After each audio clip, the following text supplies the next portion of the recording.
워터폴 NYC입니다. 이 영상은 그 디스트리트라는 국내 미디어 회사, 디자인 회사가 제작한 작품인데요. 여러 세계적인 주목을 받고 있다고 합니다. 이 회사의 대표는 이성호라는 사람입니다. 이분이 세바시라는 프로그램에 나와서 인터뷰를 했는데요. 그 주제는 당신의 생각에 올바른 선택이란 무엇인가 였습니다. 이성호 대표님의 스토리를 잠깐 나누고자 하는데요. 이분은 국내 유명한 대학에서 그리고 대학원에서 경제와 경영을 공부한 분입니다. 졸업한 이후에 또 국내 유명한 회계법인에서 회계사로 일을 했거든요. 그러다가 어떤 계기로 공익 근무를 하게 됐습니다. 대체 복무라고 하죠. 당시에는 그런 게 있었던 것 같습니다. 그래서 지금 현재 일하고 있는 이 디스트리트하는 회사에서 대체 복무를 한 겁니다. 2009년도 즈음에 대체 복무 기간이 거의 끝나가는데 그때 갈등을 했다고 해요. 이 회사가 참 좋은 회사인데 내가 이 회사에서 앞으로 계속 일을 할 것인가 아니면 다시 회계사 업무로 돌아갈 것인가 갈등을 했다고 하죠. 선택을 해야 했다고 합니다. 마음으로는 그런데 이 광고 기획자, 그러니까 이 디스트리트라는 회사에서 광고 기획자로 일을 하고 싶어 했대요. 그래서 결국 그 회계사라는 안정된 직업을 버리고 이 디스트리트라는 회사에 입사했고 이 대표까지 올라간 사람입니다. 사원에서 시작해서 정말 놀라운 인물이죠. 이분의 인터뷰 중에 마음에서 나온다고 생각하거든요. 이러한 그 문장이 제 마음에 특별히 다가왔습니다. 이 마음이란 단어가 제 마음을 울렸거든요. 이분은 마음으로 자기 인생을 바꾸는 선택을 한 것이죠. 회계사는 물론 많은 사람이 존경하는 직업이고 또 여러 사람에게 혜택을 주는 직업입니다. 하지만 만일 이분이 그 회계사라는 직업에 만족했다면, 그래서 이 디스트리트라는 회사에서 일을 하지 않았다면 아마 전 세계인의 주목을 끄는 그러한 광고를 기획하지는 못했을 거예요. 이분이 이 회사에서 일하기로 선택을 했기 때문에 자기 인생의 방향도 크게 바꾼 것이고 이분의 가족의 인생의 방향도 바꿨고 또 많은 사람들의 삶의 방향도 바꿀 수 있겠죠. 또 한국이라는 나라의 이미지도 바꿀 수 있을 겁니다. 그러니까 선택 하나가 이렇게 파장이 큰 결과로 이어지는 것이죠. 올바른 선택이란 무엇일까?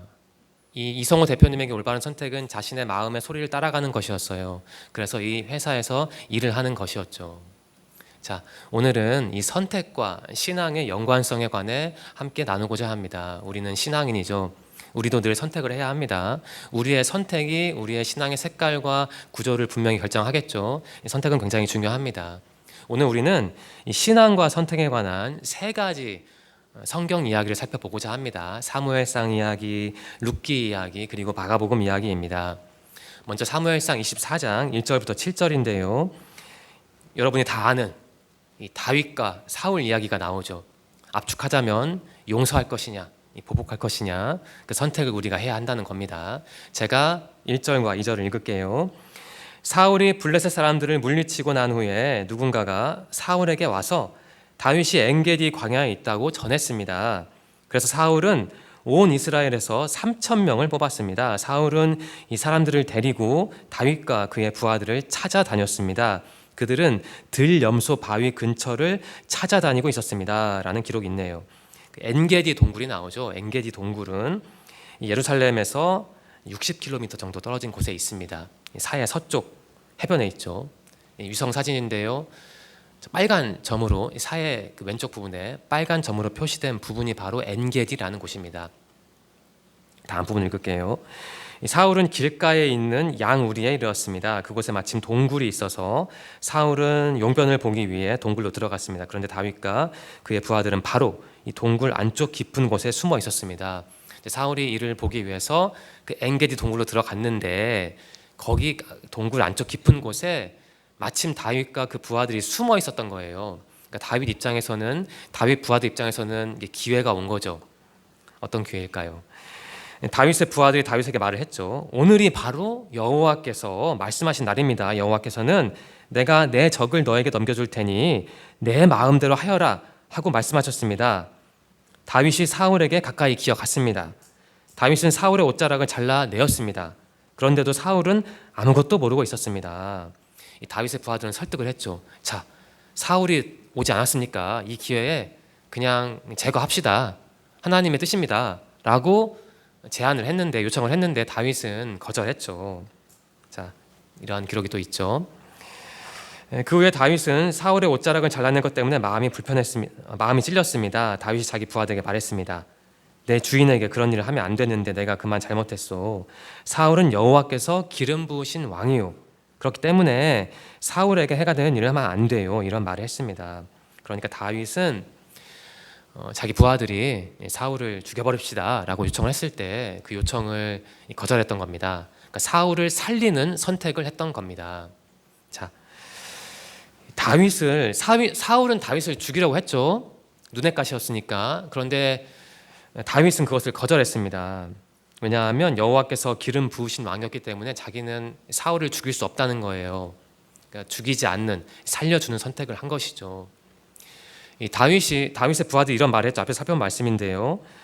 오늘이 바로 여호와께서 정하신 날입니다. 여호와께서 사울을 우리에게 넘기셨습니다. 이런 말을 하죠.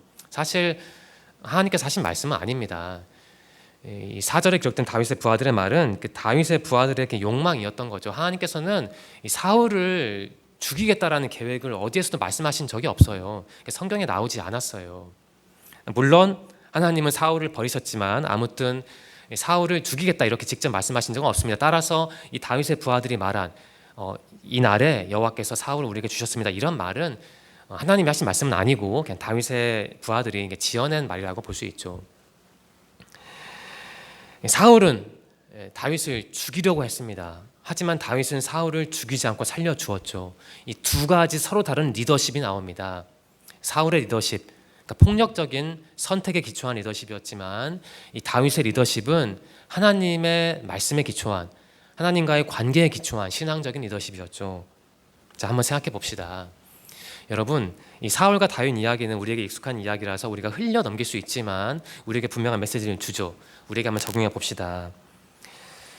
여러분을 괴롭히는 사람들이 있었을 테고 있을지도 모르죠. 앞으로도 있을 수도 있는데, 여러분을 괴롭히는 사람들은 누구입니까?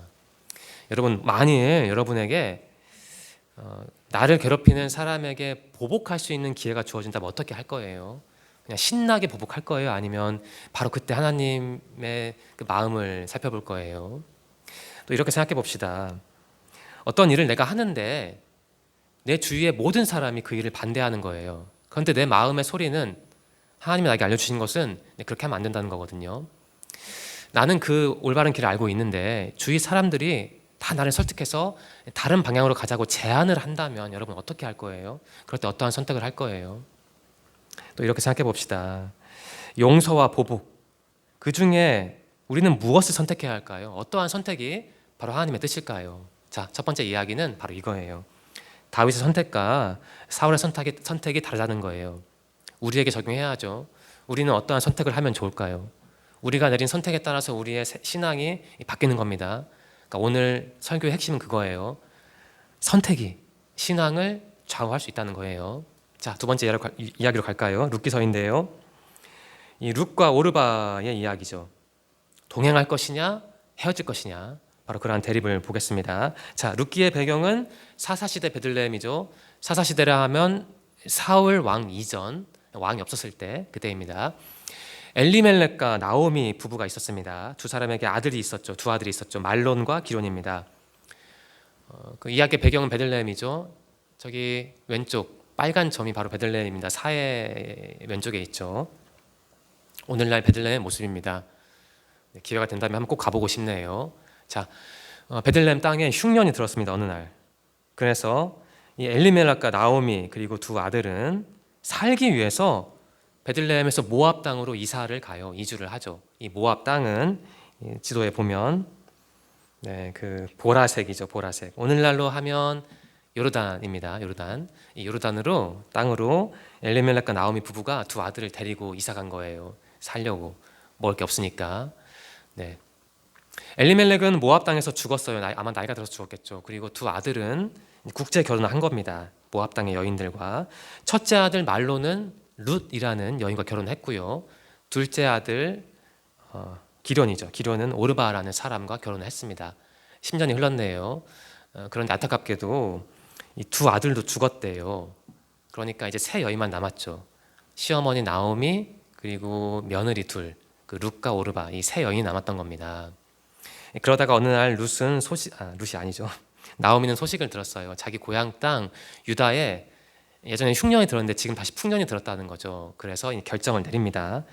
6절과 7절 말씀 제가 읽을게요. 그러던 어느 날 나오미는 여호와께서 자기 백성을 돌보아 유다의 베들레헴입니다. 유다에 풍년이 들게 하셨다는 소식을 들었습니다.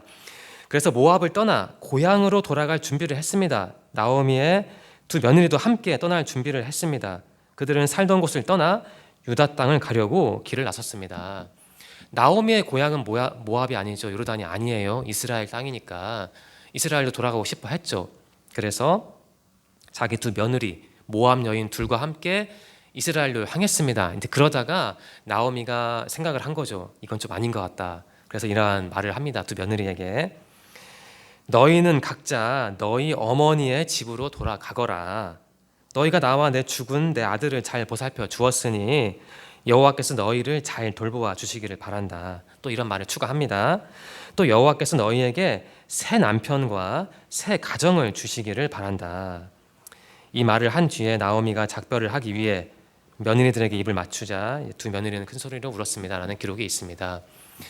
나오미는 생각을 한 거죠. 내 며느리는 이스라엘 사람들이 아니야. 그러니까 내가 이들을 데리고 이스라엘 땅으로 내 고향을 돌아가면 나야 좋지만 내 며느리들이 힘들겠지. 그래서 며느리들을 보내준 거예요. 너희들은 모압 여인이니 그러니까 너희 땅에서 살아라 라고 제안을 한 거죠. 그런데 첫째 며느리 룻은 돌아가지 않았습니다. 자기 땅으로. 그리고 어머니에게 이런 말을 하죠. 저더러 어머니를 떠나라고 하거나 어머니의 뒤를 따르지 말라고 하지 마십시오. 저는 어머니가 가시는 곳에 따라가고 어머니가 사시는 곳에서 살겠습니다.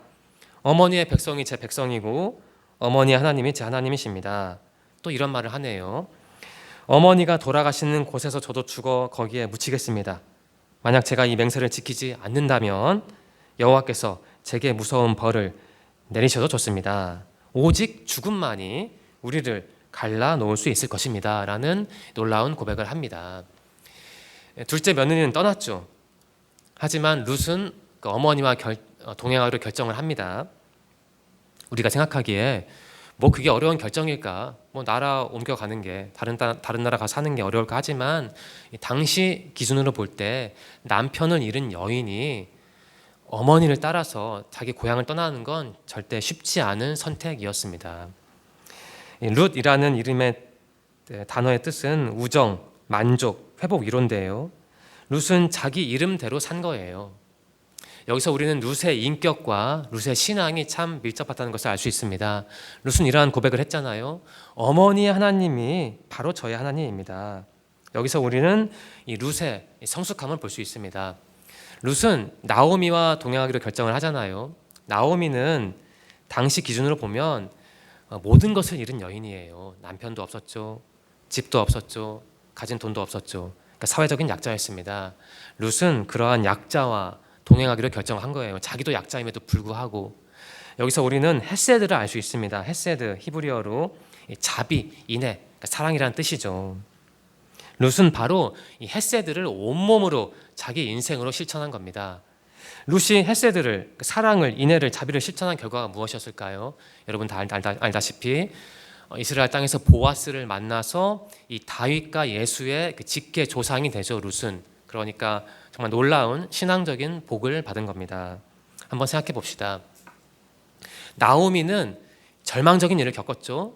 룻도 오르바도 매우 절망적인 일을 겪었습니다. 우리에게 적용해 봐야죠. 여러분은 언제 절망적인 일을 겪었어요? 정말 모든 것을 포기하고 싶고 죽을 것 같고 이제 다 끝이다라고 느낀 적이 있을 텐데 그때가 바로 언제입니까? 또 다르게 생각해 볼까요? 혹시 여러분 주위에 가족이든 지인이든 교우든 정말 절망적인 일을 겪어서 어찌할 줄 모르는 사람을 본 적이 있습니까? 여러분, 그러한 일을 겪는 친구, 지인, 교우에게 여러분은 위로를 주었습니까? 아니면 그래 나는 저 사람보단 낫다라고 위로를 받았습니까? 우리가 사회적인 약자를 대하는 태도는 어떠합니까? 그 사람들을 떠나나요? 아니면 그 사람들과 동행하는 선택을 하나요? 자, 이 룻기 이야기는 바로 이것이죠. 룻의 선택과 오르바의 선택이 다르다는 겁니다. 룻은 사회적인 약자와 동행하기로 선택을 했죠. 하지만 오르바는 그러한 선택을 하지는 않았습니다. 물론 여기서 우리가 쉽게 말해 룻은 착한 여자, 오르바는 나쁜 사람, 이러한 말씀을 드리는 거 아닙니다. 룻기서를 이렇게 간단하게 이해하면 안 되고요. 저는 다만 룻과 오르바를 평가하자는 게 아니고 룻과 오르바가 저 상황에서 한 선택을 한번 보자는 겁니다. 룻은 동행하기로 선택했고 오르바는 결별하기로 선택을 한 겁니다. 룻의 선택이 결과적으로 룻의 인생과 신앙의 색깔을 바꿨죠. 다시 반복하면 우리의 선택이 우리의 신앙의 색깔을, 구조를, 냄새를 바꾸는 거예요. 선택과 신앙은 분명히 연관되어 있습니다. 자, 마지막 세 번째 이야기입니다. 마가복음 이야기인데요. 예수님과 제자들이 처음으로 만나는 장면이죠. 자, 갈릴리 호수를 배경으로 하고 있죠. 갈릴리 호수는 저 사진에서 저 오른쪽 위쪽에 있습니다. 네, 이렇게 생겼네요. 기회가 된다면 꼭 한번 가보고 싶습니다. 네, 제가 마가복음 1장 16절 읽을게요. 예수님께서 갈릴리 호숫가를 지나가시다가 베드로죠. 시몬과 그의 동생 안드레를 보셨습니다. 그들은 어부였는데 호수에 그물을 던지고 있었습니다. 이어서 읽겠습니다. 예수님께서 나를 따르라, 내가 너희를 사람을 낚는 어부로 삼겠다 하고 말씀하셨습니다. 그러자 시몬과 안드레는 얼른 그물을 놔두고 예수님을 따라갔습니다. 이러한 기록이 있습니다. 예수님께서 시몬과 동생을 보고 너희들 나를 따라와 라고 말씀하시니까 두 사람은 별로 고민하지도 않고 얼른 따라갔대요. 또 예수님께서 조금 더 가시다가 세베대 아들 야고보와 그의 동생 요한을 보셨습니다. 그들은 배에서 그물을 깁고 있었습니다. 예수님께서 그들을 부르시자 그들은 아버지 세베대와 일꾼들을 배에 남겨두고 예수님을 따라갔습니다. 세베대의 두 아들도 모든 것을 버려두고 예수님을 따라가는 선택을 했던 겁니다. 자, 생각해 볼까요? 이 갈릴리 호수는 예수님께는 목회 현장이었습니다. 그리고 예수님의 제자들에게는 삶의 현장이었죠. 거기서 그 어업을 했으니까요. 예수님께서 제자들에게 이 사람을 낚는 어부로 삼겠다라고 말씀하신 건데요. 여기서 사람을 낚는 어부는 인생의 전환점을 의미해요. 이 말씀을 들은 다음에 두 제자는 자기 인생을 완전히 바꾸죠. 일반적인 사람에서 예수님의 제자가 된 거예요. 다르게 표현해 볼까요? 그러니까 복 받은 거예요. 신앙적인 복을 받은 거죠. 베드로는 예수님께서 말씀하셨을 때 그물을 놔두고 예수님을 따라갔대요. 생업을 포기하고 예수님을 선택한 거죠. 베드로에게는 예수님이라는 선택이 생업이라는 선택보다 더 우위에 있었습니다. 다른 두 제자는 예수님께서 말씀하셨을 때 배에 자기 가족을 다 남겨두고 예수님을 따라갔대요. 그러니까 그 사람들에게는 인간 관계라는 선택보다 예수님이라는 선택이 더 중요했던 거예요. 생각해 볼까요? 우리에게도 갈릴리 호수가 있습니다. 승현 형제에게도 갈릴리 호수가 있고 우리 아름 자매에게도 갈릴리 호수가 있죠. 저에게도 물론 갈릴리 호수가 있습니다. 예수님을 만난, 예수님과 동행하는, 예수님과 처음으로 만난 그 갈릴리 호수가 있는데 여러분에게 그 갈릴리 호수는 뭘까요? 한번 생각해 보세요. 또 이러한 질문도 던질 수 있겠습니다. 내가 겪은 인생의 전환점은 언제였나? 여러분 살면서 전환점이 있잖아요. 분명히 누군가를 통해서 전환점을 얻을 수도 있고 어떠한 곳에 입사함으로써 얻을 수도 있는데 여러분의 인생의 그 틀을, 방향을 완전히 바꾼 그 전환점은 뭐예요? 자, 이러한 질문도 해볼까요? 좀 거친 질문인데요. 오늘 설교의 핵심이 선택인데 여러분 혹시 살다가 나의 꿈과 예수님 사이에서 선택을 할 수도 있거든요. 그럴 때 여러분은 어떠한 선택을 할 수 있을까요? 또 이러한 경우가 발생할 수도 있죠. 나의 가족과 예수님 사이에서 내가 선택을 할 수도 있어요. 그럴 때 여러분은 어떻게 할 거예요? 이게 쉽지 않은 질문인데 어쨌든 요약을 해보겠습니다. 제자들은 예수님을 선택을 했죠. 그런데 때로 저는 제자들처럼 살지 못할 때가 있는 것 같아요. 저는 그냥 제 자신을 선택할 때가 있는 것 같아요. 예수님이 아니라. 여러분은 어떻습니까? 네, 오늘 그 세 가지 신앙 이야기를 빠르게 살펴봤습니다. 다시 반복하면 나의 선택이 나의 신앙을 바꿀 수 있다는 것을 오늘 성경 말씀을 통해 살펴본 겁니다. 자, 질문을 드리겠습니다. 이 세 가지 이야기에 각각 대응하는 질문이에요. 여러분은 사울일 수도 있고 다윗일 수도 있습니다. 여러분은 마음을 아주 독하게 먹고 하나님께서 원치 않은 일을 할 수도 있고, 아니면 마음을 선하게 먹고 하나님께서 바라시는 일을 할 수도 있어요. 둘 다 적용이 되죠. 여러분의 말과 생각과 행동은 주로 어떠한 선택으로 기울어져 있습니까? 이게 첫 번째 질문이고요. 두 번째는 바로 이겁니다. 여러분은 오르바일 수도 있고 루실 수도 있습니다. 달리 말해 사회적인 약자와 동행하지 않거나 못할 수도 있고, 아니면 루처럼 사회적인 약자와 긴밀하게 함께할 수도 있죠. 여러분의 선택은 주로 어느 방향입니까? 세 번째 질문입니다. 여러분은 여러분 자신일 때도 있고, 달리 말해 하나님보다는 나의 마음을 더 살펴봐야지 라고 마음먹을 때가 있고, 아니면 예수님의 제자일 때도 있습니다. 달리 말해 하나님을 가장 중요하게 생각할 때도 있죠. 여러분의 선택은 주로 어느 쪽입니까? 이게 바로 제가 여러분에게 드리는 세 가지 질문입니다. 그러면 세 가지 메시지를 한번 추출해 볼까요? 역시 그 세 가지 성경 이야기에 대응하는 메시지입니다. 저는 오늘 설교 말씀을 준비하면서 이러한 질문을 제 자신에게 던졌습니다. 신앙인이란 누구일까? 여러분, 우리가 신앙인 이런 말을 하는데 우리가 신앙인이죠. 그렇다면 과연 신앙인은 뭐 하는 사람일까요? 저는 오늘 말씀에 기초해서 이렇게 정리하겠습니다. 첫 번째 이겁니다. 신앙인이란 내적으로 갈등하는 사람이에요. 신앙인이라고 해서 하나님께 모든 것을 맡긴다고 해서 늘 평안히 사는 건 아니죠. 늘 나의 인생이 쉽게 풀리는 건 절대로 아닙니다. 오히려 신앙인이기 때문에 갈등하고 또 갈등할 수밖에 없죠. 다윗도 갈등을 했고 사울도 갈등을 했습니다. 여러분도 저도 갈등을 할 수밖에 없어요. 그게 바로 우리의 운명이라면 운명인 겁니다. 또 이렇게 정리합시다. 신앙인이란 누구일까요? 이 공동체를 결정해야 하는 존재입니다. 룻은 나오미라는 공동체를 이뤘으니까 그러한 공동체를 선택을 한 것이죠. 그래서 룻의 인생의 신앙이 완전히 바뀌었습니다. 여러분이 선택한 공동체가 여러분의 인생을, 신앙을 바꿀 수도 있습니다. 여러분은 제가 볼 때 이 소망 공동체라는 좋은 선택을 했으니까 앞으로도 신앙적으로 잘 되겠죠. 세 번째입니다. 신앙인은 누구일까? 간단하죠. 이게 핵심인데 오늘 설교에 예수님을 선택해야 하는 존재예요. 우리는 예수님을 선택해야 하는 거예요. 이게 좀 어려운 말인데 앞에서 질문을 드렸잖아요. 나의 꿈과 예수님 중에, 나의 가족과 예수님 중에 둘 중에 하나를 꼭 선택하고 다른 걸 버리라는 것은 아니고요. 제가 예전에도 이런 말씀을 드렸는데 예수님을 선택하라는 건 예수님을 가장 중요한 분으로 여기라는 거예요. 그냥 예수님과 가족을, 예수님과 꿈을, 나를 대립시켜서 하나를 폐기하는 게 절대로 아닙니다. 분명히 다르죠. 우선순위를 매기라는 거지 둘 중에 하나 취사 선택하는 건 아니니까 꼭 그러한 구절을 머릿속에 담아두시고 되도록 예수님을 여러분 인생의 1번으로 삼으시기 바랍니다. 네, 신앙과 선택이라는 제목으로 세 가지 성경 말씀을 나누었습니다. 한 줄 나눔을 하겠습니다. 오늘 세 가지 말씀을 제 나름대로 요약한 건데 바로 이겁니다. 올바른 선택이 무엇일지 한번 고민해 보자는 건데요. 바로 이겁니다. 올바른 선택은 바로 주님과 함께하는 거예요. 우리는 선택을 할 수밖에 없어요. 몇 시 예배를 드릴까? 청년 예배에 올까? 2부 예배에 올까?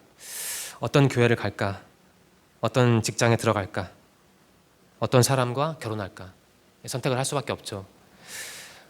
선택이 바로 우리의 인생을 바꾸고 우리 신앙의 결도 결정하는 겁니다. 선택이 그렇게 중요한 거예요. 여러분, 우리가 매일 선택을 해야 하는데, 그리고 살다 보면 그 포인트에 해당하는 인생의 마디가 있잖아요. 그때 정말 중요한 선택을 해야 하는데 여러분 그때 어떠한 선택을 할 거예요?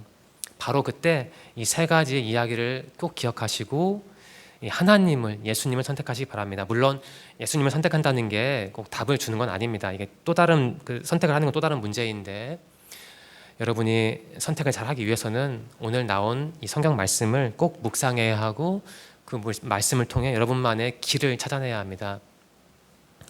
새해를 맞이했습니다. 이 새해 첫 주에 하나님이 우리에게 이 새 이야기를 알려주셨죠. 다윈 이야기, 룻과 오르바 이야기, 그리고 제자들 이야기잖아요.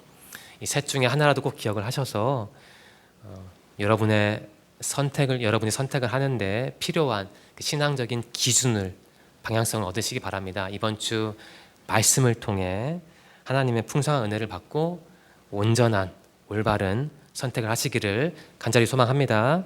기도드리겠습니다. 하나님 감사합니다. 오늘도 우리에게 귀한 말씀을 주시고 신앙과 선택이 참 밀접하다는 교훈을 얻게 하시니 감사합니다. 하나님, 우리는 살면서 선택을 할 수밖에 없습니다. 선택을 피할 수가 없습니다. 어떠한 선택은 너무나도 쉬워서 선택이라는 단어에 어울리지도 않지만 때로 우리는 신앙인으로서 정말 중요한 선택을 앞두고 갈등할 때가 있습니다. 하나님, 우리 청년들이, 이 자리에 있는 모든 분들이 말씀을 통해 기도를 바탕으로 올바른 신앙적인 선택을 할 수 있는 훈련을 하고 제대로 된 선택을 할 수 있는 능력을 쌓을 수 있도록 인도하여 주시옵소서. 하나님, 새로운 일주일이 우리를 기다립니다. 우리의 몸과 마음과 영혼의 건강을 지켜주시고 이번 주도 말씀과 기도를 바탕으로 승리할 수 있도록 도와주세요. 다음 주에도 이 자리에 모여서 다 함께 예배드릴 수 있도록 인도해 주세요. 함께 하실 것을 믿으며 예수님의 이름으로 감사하며 기도드립니다. 아멘.